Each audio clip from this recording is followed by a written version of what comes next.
So, as far as it goes, the year 1972, a guy by the name of Ray Tomlinson. Ray Tomlinson died earlier this year. It's 2016. He died in March this year.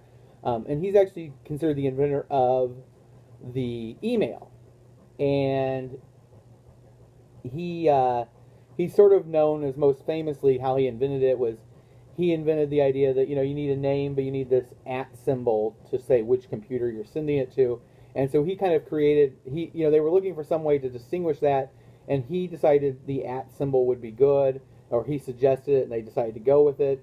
And they were basically the ones who created it, or he was a part of or the leader of the group that created it. As far as Tomlinson said later in life during an interview, he said, they actually sent their first email in 1972, which would have just been between two computers that were in the same room.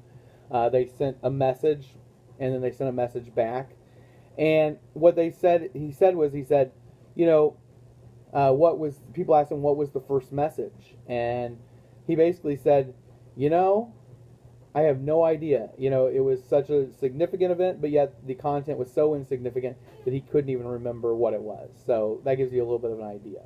But anyway, so that's where internet or the email system first began. The term internet was coined in 1974,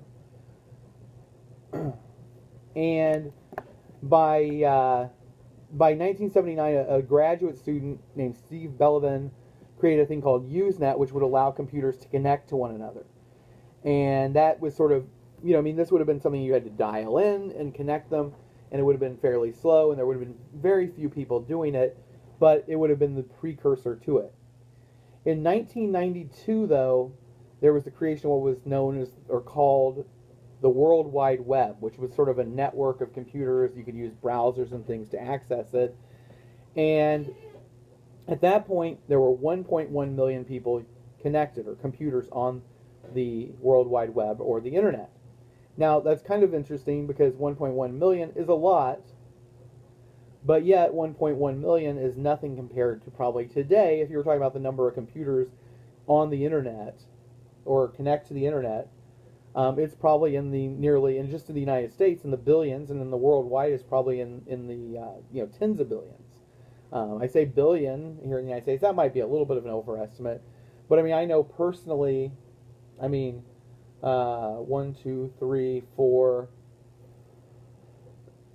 5 computers that I kind of have exclusive rights or use of, like one in my office, one in my second office, my home computer, I have a laptop and a desktop. I have a tablet, and I have a phone. So so I have 6, I guess, that are kind of exclusively mine. And so 1.1 million, while a lot, is also not a lot. Initially, I told you they used vacuum tubes as a way to process information. You turn the vacuum on or off. But then they decided to use conductors or semiconductors, and that basically allowed for the computer to become smaller and smaller and smaller, and that allowed for the creation of the personal computer in the 80s.